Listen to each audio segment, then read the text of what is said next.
নিষিদ্ধকরণ দিয়ে শান্তি শৃঙ্খলা প্রতিষ্ঠা সম্ভব নয় বলছেন হারুনুর রশিদ।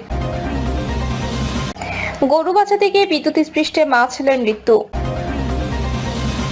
জানাবো বিএনপির সঙ্গে দূরত্ব কমছে না জামায়াতের, সভা সমাবেশে পরস্পরের বিরুদ্ধে বক্তৃতা। এবং সর্বশেষ জানাবো বাহরাইনের মন্ত্রীর সঙ্গে বাংলাদেশের রাষ্ট্রদূতের সাক্ষাৎ। শুনছিলেন সংবাদ শিরোনাম, এবারে বিস্তারিত।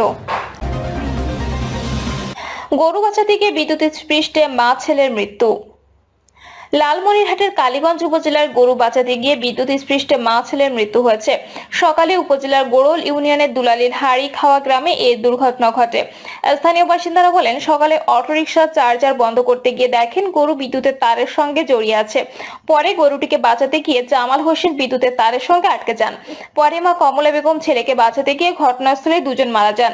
কালীগঞ্জ থানার ভারপ্রাপ্ত কর্মকর্তা সেলিম মালিক বিষয়টি নিশ্চিত করেছেন। তিনি বলেন, পরিবারের কোনো অভিযোগ না থাকায় মর্মান্তিক দাফনের অনুমতি দেওয়া হয়েছে। বিএনপির সঙ্গে দূরত্ব কমছে না জামায়াত। নিষিদ্ধকরণ দিয়ে শান্তি শৃঙ্খলা প্রতিষ্ঠা সম্ভব নয় বলছেন হারুনুর রশিদ। কোন রাজনৈতিক দল নিষিদ্ধকরণের মধ্য দিয়ে দেশের শান্তি শৃঙ্খলা প্রতিষ্ঠা করা সম্ভব নয় বলে মন্তব্য করেছেন বিএনপি চেয়ারপারসন উপদেষ্টা মণ্ডলীর সদস্য ও চাঁপাইনবাবগঞ্জ সদর আসনের সাবেক সংসদ সদস্য হারুনুর রশিদ। তিনি বলেছেন, জামায়াত ইসলামীকে নিষিদ্ধ করা হয়েছিল, তাতে জামায়াত ইসলামী কি বন্ধ হয়ে গেছে? আমি অনুরোধ করব, বাংলাদেশকে প্রতিহিংসার রাজনীতি থেকে বেরিয়ে আসতে হবে, হানাহানির রাজনীতি থেকে সৌহার্দ্য ও সম্প্রীতির রাজনীতিতে ফিরে আসতে হবে। পুলিশ বাহিনীর উদ্দেশ্যে হারুনুর রশিদ বলেন, আওয়ামী লীগ নিষিদ্ধ হয়েছে বলে আওয়ামী লীগে যাকে তাকে ধরবেন। বিএনপির সঙ্গে দূরত্ব কমছে না জামায়াতের, সভা সমাবেশে পরস্পরের বিরুদ্ধে বক্তৃতা। দীর্ঘদিনের রাজনৈতিক মিত্র নির্বাচনের সঙ্গে বাংলাদেশ জাতীয়তাবাদী দল বিএনপি ও জামায়াত ইসলামের মধ্যে দূরত্ব কমছে না, বরং তা আগের চেয়ে বেড়েছে এবং নানা মাধ্যমে প্রকাশ পাচ্ছে। 5ই আগস্টের পর এই প্রবণতা শুরু হলেও সম্প্রতি লন্ডনে বিএনপি চেয়ারপারসন খালেদা জিয়ার সঙ্গে জামায়াতের আমির ডক্টর শফিকুর রহমানের সাক্ষাতের পর সম্পর্ক আর খারাপ হবে না বলে আশা করা হয়েছিল। তবে দলীয় আদর্শ আর কৌশলের রাজনীতি তাদের দূরত্ব আরো বাড়িয়েছে। সাম্প্রতিক সময় দুদলের প্রথম সারির নেতাদের মধ্যে যোগাযোগের ঘাটতিও তৈরি হয়েছে বলে সূত্রগুলো জানিয়েছে। 5ই আগস্টের পর থেকে রাজনীতির মাঠে নানা বিষয়ে দল দুটির মধ্যে স্পষ্ট মতবিরোধ দেখা দেয়। দুই দলের তৃণমূল থেকে শীর্ষ নেতাদের বক্তব্যে তা ফুটে উঠেছে। দুই দলের শীর্ষ নেতাদের মধ্যে মুক্তিযুদ্ধের ভূমিকা, সরকারের সংস্কার প্রস্তাব, নির্বাচনের দিনক্ষণ, আওয়ামী লীগ নিষিদ্ধ, ভারতের সঙ্গে সম্পর্ক, প্রশাসনের বিভিন্ন পর্যায়ে দলীয় লোকের বদলি, পদায়ন, নিয়োগ, দখল, চাঁদাবাজির মতো বিষয় নিয়ে চলছে বাকযুদ্ধ। সভা সমাবেশ থেকে সামাজিক যোগাযোগ মাধ্যমে তা দৃশ্যমান। সংশ্লিষ্টরা বলছেন, মূলত রাজনীতিতে এই দুই দলেরই সাধারণ প্রতিপক্ষ ছিল আওয়ামী লীগ। বৃহতে দলটির অনুপস্থিতিকে জামায়াত বড় সুযোগ হিসেবে দেখছে।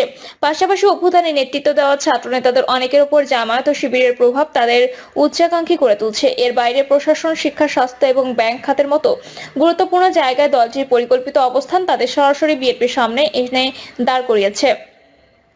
বিএনপির একাধিক নেতা মনে করেন, জামায়াত আগামী নির্বাচনে যে কোনো মূল্যে বিরোধী দল হওয়ার পরিকল্পনা মাথায় নিয়ে এগোচ্ছে। কেউ কেউ মনে করছে, জামায়াত নিজেদের দ্বিতীয় বড় দল হিসেবে জাহির করার চেষ্টা করছে। এই কারণে দেশের বিভিন্ন এলাকায় জামায়াতকে বিএনপির সঙ্গে সংঘর্ষে জড়াতেও দেখা যাচ্ছে। বিএনপির স্থায়ী কমিটির একজন সদস্য নাম প্রকাশ না করার শর্তে বলেন, জামায়াত দলটি ঐতিহ্যগতভাবে শেষ সময়ে এসে রাজনীতিতে ভুল করে বসে। এবারও তারা সবকিছু গুলিয়ে ফেলছে। তারা এমন একটা ভাব করছে যেন আগামীতে তারাই ক্ষমতায় আসছে। এজন্য তারা সব জায়গায় এক ধরনের খবরদারি করার চেষ্টা করছে। বিএনপিকেও তারা নানা নসিহত করছে। অবশ্য বিএনপির স্থায়ী কমিটির সদস্য সালাউদ্দিন আহমেদ বলেন, জামায়াত ইসলামীর আদর্শ, রাজনীতি ও নির্বাচনী কৌশল আলাদা। তারা কিভাবে নির্বাচন সামনে রেখে বক্তৃতা, বিবৃতি দেবে সেটা তাদের কৌশল। আমরা রাজপথে ফ্যাসিবাদ বিরোধী আন্দোলনে ছিলাম। জাতীয় ঐক্য নষ্ট হয় এমন কিছু আমরা চাই না। যত মতভেদ, রাষ্ট্রপতি মোহাম্মদ শাহাবুদ্দিনের পদত্যাগ চেয়ে বৈষম্য বিরোধী ছাত্রদের উদ্যোগে বিএনপি সায় দেয়নি, কিন্তু জামায়াত ভেতরে ভেতরে তৎপরতা সমর্থন জুগিয়েছে। আওয়ামী লীগে নিষিদ্ধের দাবিতে প্রধান উপদেষ্টার সরকারি বাসভবন যমুনার সামনে আয়োজিত কর্মসূচিতে জামায়াত শুরুতেই লোকবল পার্টিও সমর্থন দিয়েছিল। পরে তারা প্রকাশ্যে আসে। বিএনপি আইনি প্রক্রিয়ায় আওয়ামী লীগ নিষিদ্ধের পক্ষে এবং শেষ পর্যন্ত সে অবস্থানে অনড় ছিল। বিএনপি ও এর সহযোগী সংগঠন ছাত্রদল নেতাদের অভিযোগ, সারা দেশে শিক্ষা প্রতিষ্ঠানে ছাত্রদলকে কোণঠাসা করতে চায় ছাত্র শিবির। এ লক্ষ্যে নবগঠিত জাতীয় নাগরিক পার্টির বিভিন্ন কর্মসূচির সমর্থন জুগিয়ে যাচ্ছে তারা। আওয়ামী লীগ নিষিদ্ধে আন্দোলনেও শিবিরের উপস্থিতি ছিল চোখে পড়ার মতো। তবে সেখানে গোলাম আজম সংক্রান্ত স্লোগান এবং জাতীয় সঙ্গীত গাইতে বাধার ঘটনার সমালোচনার মুখে পড়ে ছাত্র শিবির। ছাত্রদলের সাবেক সাধারণ সম্পাদক সাইফ মাহমুদ জুয়েল বলেন, দলটির উগ্রতা এবং দেশের ইতিহাস, মুক্তিযুদ্ধ নিয়ে তাদের যে বয়ান, তাতে নতুন প্রজন্ম তাদের কাছ থেকে দূরে সরে যাচ্ছে। বিএনপির শীর্ষস্থানীয় একজন নেতা বলেন, দেশের বর্তমান পরিস্থিতি থেকে উত্তরণে এই দল বাধা হিসেবে কাজ করছে। বিএনপির বিরুদ্ধে তারা নানা অপপ্রচার, উস্কানিমূলক কথা বলে বিভেদ প্রকাশ করছে। দু দলের নেতাদের মধ্যে স্বাভাবিক যোগাযোগ একেবারে কমে গেছে। মাঝে মধ্যে লন্ডনে বিএনপি চেয়ারপারসন খালেদা জিয়া ও ভারপ্রাপ্ত চেয়ারম্যান তারেক রহমানের সঙ্গে জামায়াতে আমিরের বৈঠকে সম্পর্কের বরফ অনেকটা গলতে শুরু করেছিল, তবে এটা বেশি দিন স্থায়ী হয়নি। তিনি বলেন, বিএনপি নেতাকর্মীরা ধৈর্যের সঙ্গে সবকিছু মোকাবিলা করতে নির্দেশনা দেওয়া হয়েছে। এই শীর্ষ নেতা বলেন, জামায়াত বিএনপির সঙ্গে স্বাভাবিক প্রতিবন্ধকতার বদলে বাঁকা পথে হাঁটার চেষ্টা করছে। তারা একদিকে নির্বাচন বিলম্বিত করার সব রকম চেষ্টা করছে, এজন্য অনেক সময় তারা নানা ছদ্মবরণে মব তৈরিতে যুক্ত হচ্ছে। আবার সব আসনে নিজেদের প্রার্থীও ঠিক করে রেখেছে, কোথাও কোথাও প্রার্থীদের ঘোষণা দিচ্ছে। তিনি বলেন, বিএনপি নেতাকর্মীকে ঘায়েল করতে সামাজিক যোগাযোগ মাধ্যম থেকে শুরু করে গণমাধ্যমকে কৌশলে ব্যবহার করছে তারা। ফলে দলটির সঙ্গে এক ধরনের দূরত্ব তৈরি হচ্ছে। বিএনপি নেতাকর্মী জানান, সামাজিক যোগাযোগ মাধ্যমে জামায়াতের অনুসারীরা বিএনপির শীর্ষ নেতাদের নিয়ে নানাবিধ গুজব, অপপ্রচার করতে অনেক প্ল্যাটফর্ম খুলেছে। সম্প্রতি ঢাকা বিশ্ববিদ্যালয়ের ছাত্রদল নেতা শাহরিয়ার আলম সাম্য হত্যার ঘটনাকেও ভিন্ন খাতে নেওয়ার চেষ্টা করছে ওই সব গুজব সেল থেকে। তাদের প্রচারিত কুরুচিপূর্ণ বক্তব্যে বিএনপির তৃণমূলে এদের প্রতি ক্ষোভ বাড়ছে। জানতে চাইলে জামায়াত ইসলামের সহকারী সেক্রেটারি জেনারেল এবং কেন্দ্রীয় মিডিয়া ও প্রচার বিভাগের প্রধান অ্যাডভোকেট এহসানুল মাহবুব জুবায়ের বলেন, রাজনীতিতে ভিন্ন মত থাকবে, বিএনপির সঙ্গে ঐক্যবদ্ধ হয়েই আমরা স্বৈরাচার বিরোধী আন্দোলন করেছি। এখন একটি ফ্যাসিবাদ মুক্ত বাংলাদেশ গড়তে হয়তো কোথাও কোথাও মতপার্থক্য থাকতে পারে, তবে সেটা মতবিরোধ নয়। আমরা স্ব অবস্থান থেকে দেশকে গড়ার লক্ষ্যে কাজ করছি। তিনি বলেন, তৃণমূল নেতাকর্মী চাওয়া পাওয়ার ভিন্নতা থাকতেই পারে। সামাজিক যোগাযোগ মাধ্যমে যে ধরনের প্রচারণা হয়ে থাকে তা কোনো দলীয় সিদ্ধান্ত হয় না, তাদের আলাদাভাবে চিহ্নিত করা সম্ভব হয়ে ওঠে না। তবে সবকিছু মিলিয়ে বিএনপির সঙ্গে তাদের তেমন দূরত্ব নেই বলে জানান তিনি।